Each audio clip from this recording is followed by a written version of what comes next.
नमस्कार मित्रांनो. आत्ता रात्रीच्या 10 वाजतात. मी चाललो आहे घरी. ॲक्च्युली आज ऑफिसमध्ये एक काम होतं त्यामुळे लेट झाला. आणि दुसरी गोष्ट, आज घरी जेवायची इच्छा नव्हती. काय माहीत नाही, एकटा गेलतो बाई. मस्तपैकी एकटा जाऊन हॉटेलला जेवून आलो आहे. एकटा टेबलवर बसलेलो. का माहिती नाही, पण एकटं राहायला आवडायला लागले आता. बरं, असं नाही आज ऑफिसमध्ये थांबलोय म्हणजे असं नाही की टाईमपास. कामं होती, हे इग्नोर करा. ॲक्च्युली जेव्हा मी ट्रेसमध्ये जास्त असतो ना, मी प्रेफर करतो हे खाणं. थोडा ट्रेस कमी होतो. आज जे काम केलं त्याचा मोबदला तर मला भेटलेला आहे. एवढं सुद्धा आहे की आत्तापर्यंतचा चांगला दिवस गेलेला आहे माझा, तरी पण मी खुश नाही. काय चाललंय आपल्याला ते समजत नाही लाईफमध्ये. आज एवढं असून खुश नाही. म्हणजे एक काळ होता जेव्हा अकाउंटमध्ये फक्त 100 रुपये असायचे आणि त्याचं कॅल्क्युलेशन असं करायचं की आपण वडापाव खावा की चाय पिवा. परत मनात यायचं की एक समोसा खायचा, एक हाफ चहा प्यायचा. 20 रुपये तिथे गेले, सॉर्टेड आहे. 80 रुपये वाजतायत. 80 रुपयेमध्ये आपला रात्रीचा जेवण मेसचं वगैरे झालं तर सॉर्टेड आहे. एवढं प्लॅनिंग त्यावेळेस आपण करत होतो. आपण एक्सपेक्टेशन एवढ्या ठेवलेत लाईफमध्ये की मला हे पाहिजे ते पाहिजे, आणि आपण एवढं विसरतोय की आपल्या हातात काहीच नसतं भाई.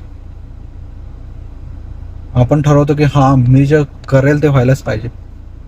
असं कधी झालंय का? आणि होणारही नाही. पॉसिबल आहे जेव्हा ते तेवढा डिझायरला गेलं पाहिजे की आपण ठरवलेली गोष्ट हे करणारच, आणि ते होतंही. आपण एक्झाम्पल ही बघितलेत लाईफमध्ये.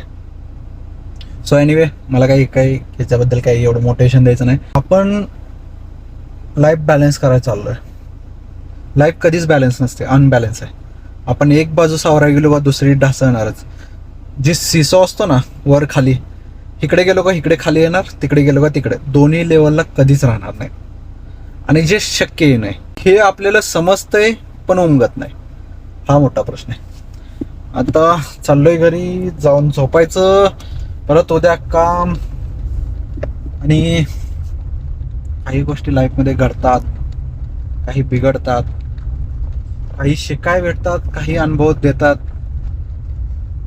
पण एक गोष्ट सांगू, लाईफमध्ये ना एकटं राहा, खुश राहतात, एकदम सुखात. जेवायला एकटे जा, मूवीला एकटे जा, फिरायला एकटे जा. भावांनो, मी सोलो ट्रॅव्हलिंग चालू करणार. मला माहिती आहे माझी मम्मी शिव्या देणार, परमिशन नाही देणार, पण भावांनो, एकटं निघाल्याशिवाय काय पर्याय नाही लाईफमध्ये. की माणसं कामापुरतात, आणि लिटरली कामापुरतात. कोणीही तुमची आठवण त्याचं काम असल्याशिवाय काढणार नाही. आणि त्यांचं काम झालं